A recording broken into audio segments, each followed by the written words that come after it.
राष्ट्रपति के बारे में, जैसे कि राष्ट्रपति का निर्वाचन और राष्ट्रपति के पद के बारे में, राष्ट्रपति की योग्यताओं के बारे में हम पिछले वीडियो में पढ़ चुके हैं।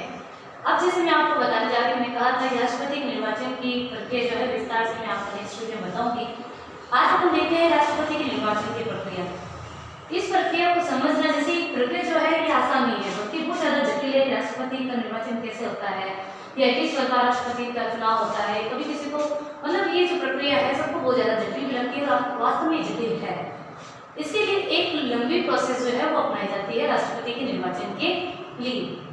जैसे कि मैंने आपको बताया था कि राष्ट्रपति का जो चुनाव होता है, राष्ट्रपति का निर्वाचन किया जाता है, उसके लिए निर्वाचक मंडल की नियुक्ति होती है, जिसके अंदर संसद के दोनों सदनों के निर्वाचित सदस्य प्लस राज्य की समस्त राज्य विधानसभाओं और केंद्र शासित प्रदेश जहां पर विधानसभाएं हैं उनके निर्वाचित सदस्य जो होते हैं वे राष्ट्रपति के चुनाव में भाग लेते हैं। अभी आप जानते हो, और राष्ट्रपति के जो नाम प्रत्याशी के तौर पर जब नाम दिए जाते हैं तो उसके लिए भी उस नाम को 50 अनुमोदक या 50 प्रस्ताव अगर उस नाम को सजेस्ट करते हैं तब उस व्यक्ति को राष्ट्रपति के प्रत्याशी के तौर पर, उम्मीदवार के तौर पर माना जाता है। अब राष्ट्रपति के निर्वाचन की प्रक्रिया में कुछ बातों का विशेष ध्यान रखा जाता है कि यह सभी राज्यों का मतलब इसके अंदर चुनाव भाग लेने वाले सभी जनसंख्या के अनुपात में इसका प्रतिनिधित्व करते हो, सभी का इसके अंदर हिस्सा आना चाहिए, मतलब सभी राज्यों का इसमें अनुपात में, जनसंख्या के अनुपात में इसे मतदान होना चाहिए। अब हम बात करते हैं कि राष्ट्रपति के निर्वाचन की प्रक्रिया की प्रोसेस क्या होती है। तो सबसे पहले क्या किया जाता है कि राष्ट्रपति के निर्वाचन की जो प्रक्रिया अपनाई जा रही है उसके अंदर जो इसमें तय किया जाता है, राज्य की विधानसभाओं के निर्वाचित सदस्यों का मतदान जो तय किया जाता है वह किया जाता है 1971 की जनसंख्या के आधार पर। एक बात ही ध्यान रखिएगा कि अभी तक राष्ट्रपति के चुनाव की प्रक्रिया में जो सांसदों की या राज्य की कुल जनसंख्या को जो स्वीकार किया गया है वह वर्तमान 2011 की जनगणना नहीं है, बल्कि इसमें जो जनगणना या जो जनसंख्या ली गई, जनगणना वाली जनसंख्या नहीं ली गई है, इसमें जो जनसंख्या मानी गई है वो है 1971 की जनगणना वाली, और वही जनसंख्या को मान अभी तक जो चल रहा है वो 2026 तक चलेगा। और 2026 के बाद संसद या कोई संशोधन या ऐसा तय होता है कि इसमें कुछ चेंजेस किए जाने हैं या नहीं। तो अभी वर्तमान में राष्ट्रपति के चुनाव में जो सांसद या जो निर्वाचित विधानसभा के निर्वाचित सदस्य भाग लेते हैं उनके मतभार की गणना जो की जाती है वह 1971 की जनगणना में जो जनसंख्या थी उसी के आधार पर की जाती है, जो कि 2026 में इसमें कुछ बदलाव या संशोधन हो सकता है किया जाए, जो 2026 तक ये प्रावधान चलेगा। अब अपन बात करते हैं कि जो निर्वाचित मंडल है उसमें राज्य की विधानसभाओं के निर्वाचित सदस्य क्या करते हैं, भाग लेते हैं, तो उनका मतभार की क्या की जाती है, गणना की जाती है। तो विधानसभा के निर्वाचित सदस्यों के मतभार को कैसे निकाला जाता है। सबसे पहले क्या किया जाता है, राज्य की कुल जनसंख्या बटे में राज्य की विधानसभाओं के निर्वाचित सदस्यों की संख्या, मनोनीत सदस्य नहीं है, और यहाँ पे दिया जाता है भाग 1000।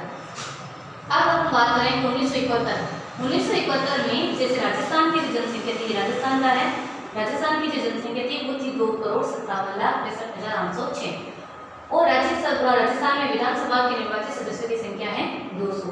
ठीक है, अब इसमें भाग देख लिया जाता है, 1000 का संख्या निकल के आती है 128.52। अब यहाँ पे 82 है ना, तो इसको पूर्ण मान करके 129 मान दिया गया।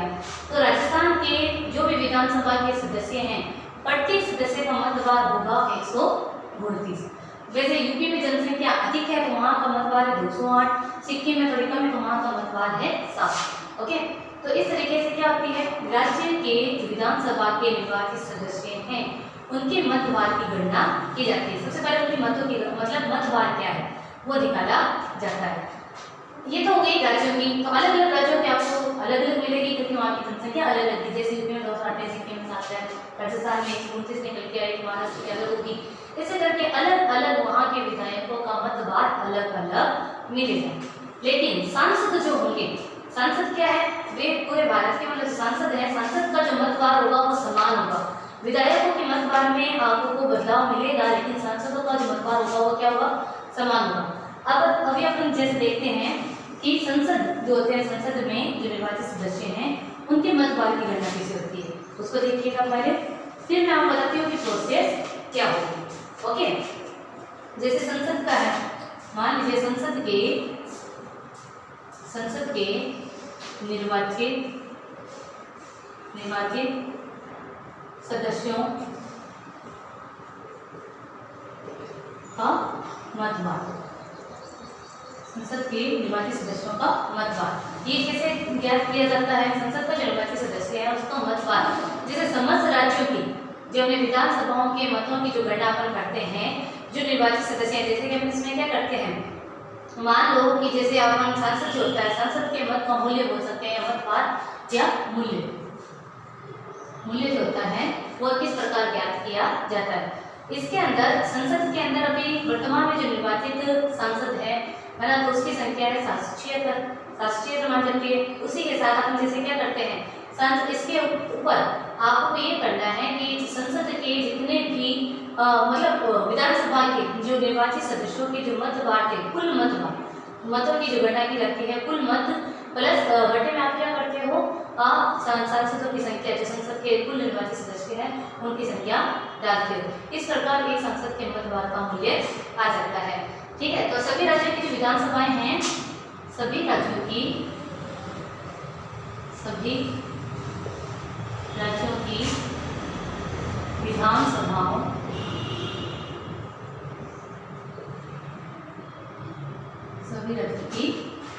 विधानसभाओं के जो विधानसभाओं के मनोनीत सदस्य भाग नहीं लेते बल्कि निर्वाचित, है ना, विधानसभाओं के सदस्यों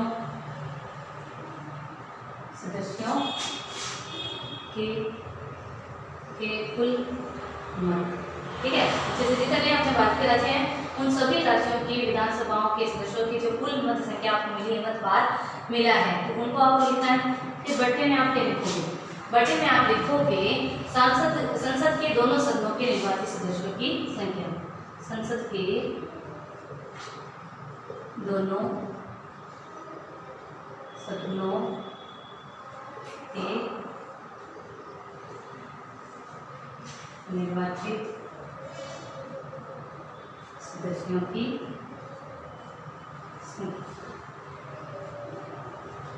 ओके, निर्वाचित सदस्यों की संख्या आपको इसमें करना है। अब मान लो कि अब भारत में इतने सारे राज्य हैं, तो सभी राज्यों के जो विधायक थे उनके मत अलग अलग है। इस बार राजस्थान के 200 गुणा 129 करोगे, उनके मत अलग निकल के आएंगे। यूपी में 208 गुणा कुछ और करोगे उनके विधायक की संख्या से। तो इस प्रकार जितने इतने सारे मत इकट्ठा हो जाते हैं, उन मतों के कुल मत जो होते हैं उनको बट्टे में रख देते हैं राज्य की अपन जो संसद के दोनों सदनों के निर्वाचित सदस्यों की संख्या मान लेते हैं, है ना। अब मान लेते हैं कुल संख्या है 5,44,000, है ना। अब मान लेते हैं 5,44,971 मत संख्या इकट्ठा हो गई। ओके, अब बट्टे में अपन क्या लिखेंगे? संसद के जो कुल सदनों के जो निर्वाचित सदस्य 776, ये हमने कर दिया, 776 कर दिया। अब अपन जब ये ऐसे करते हैं तो इसमें एक संख्या निकलती है, जैसे आ गई 702.28। अब ये क्योंकि पूर्ण नहीं है, 50 से कम है, तो इसको मान लेते हैं मतवार हो गया 702। ये सभी 776 सांसदों का मत का मूल्य है। ये क्या होता है, सभी जितने भी सांसद उनके मत का मूल्य सेम रहता है, और विधायकों का राज्य की जनसंख्या के अनुसार जो मत का मूल्य होता है वो अलग अलग होता है। इतना आपको समझना है। आगे देखते हैं क्या होता है। ठीक है, ये होने के बाद अब जितने विधायक हैं, जितने सांसद हैं, वो वोट करेंगे। वोट करने के बाद में इनके जितने एक का मत का मूल्य अलग अलग होता है, सबके वोट दिए, सबके मतों की गणना की जाती है। फिर निकाला जाता है न्यूनतम कोटा। क्या निकाला जाता है? न्यूनतम कोटा। न्यूनतम कोटा कैसे निकाला जाता है देखिए, फिर मैं आपको समझाती हूँ राष्ट्रपति का चुनाव कैसे होता है, बाद में देखना। न्यूनतम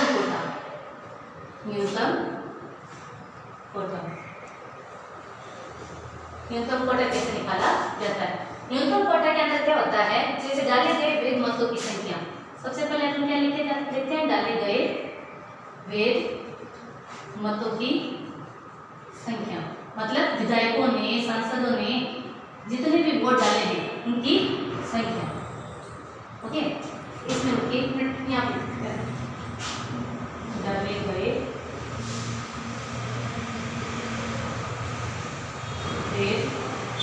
मतों की संख्या। ओके, बट्टे में आप लिखते हो निर्वाचित करने वाले सदस्यों की संख्या। निर्वाचित होने वाले सदस्यों की संख्या कितना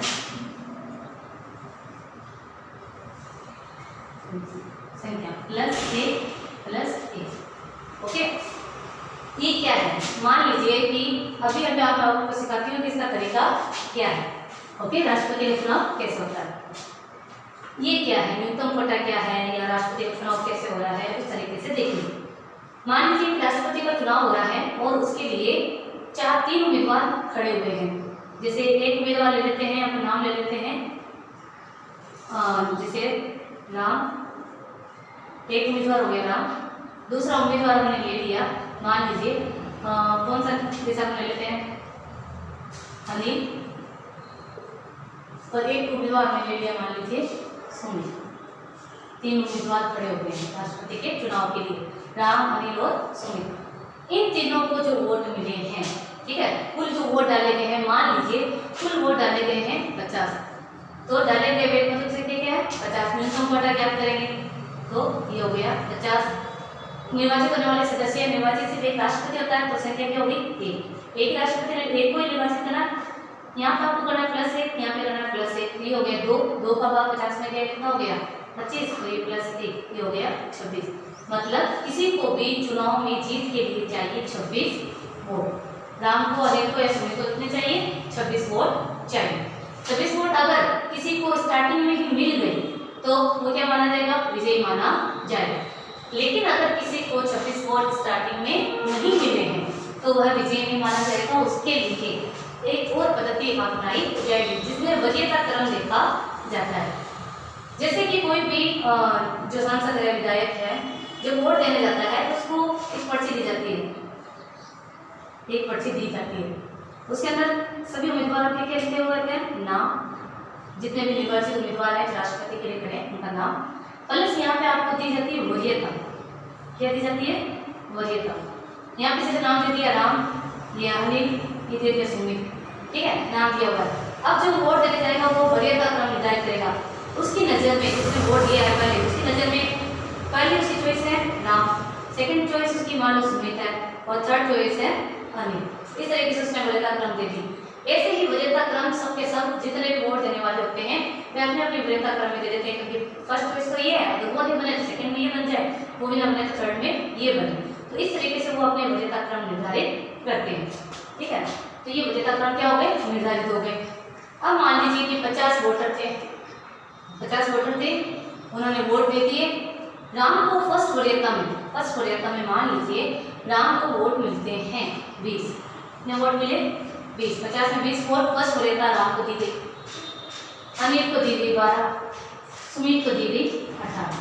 फर्स्ट वरीयता के वोट इसमें मिले, ठीक है, इसको 20, इसको 12, इसको 18। लेकिन सबसे कम क्यों, क्योंकि अपना न्यूनतम कोटा क्या है 26, ना राम को मिला, ना अनिल को मिला, ना सुमित को मिला, तो इसमें क्या करेंगे, प्रोसेस आगे ले जाएंगे। 26 किसी को नहीं मिला तो इसके लिए क्या किया जाएगा, जो सबसे कम जिसको फर्स्ट वरीयता मिली है, सबसे कम जिसको फर्स्ट वरीयता मिली है उसको रेस से बाहर कर दिया जाता है, और इसकी प्रथम वरीयता वाले जो वोट हैं वह राम और सुमित में बांट लिए जाते हैं। किस प्रकार बांटे जाते हैं ये देखिए। 12 मतदाताओं ने अनिल को वोट दिए, उन 12 मतदाताओं की पर्ची के अंदर उन्होंने नंबर 1 पे तो रखा था अनिल को, ठीक है, लेकिन नंबर 2 पे राम या सुमित किसी को तो रखा ही होगा, नंबर 2 पे राम या थर्ड पे सुमित हो गया, थर्ड पे सुमित, सेकंड पे राम, ऐसा तो उन्होंने कुछ ना कुछ किया होगा।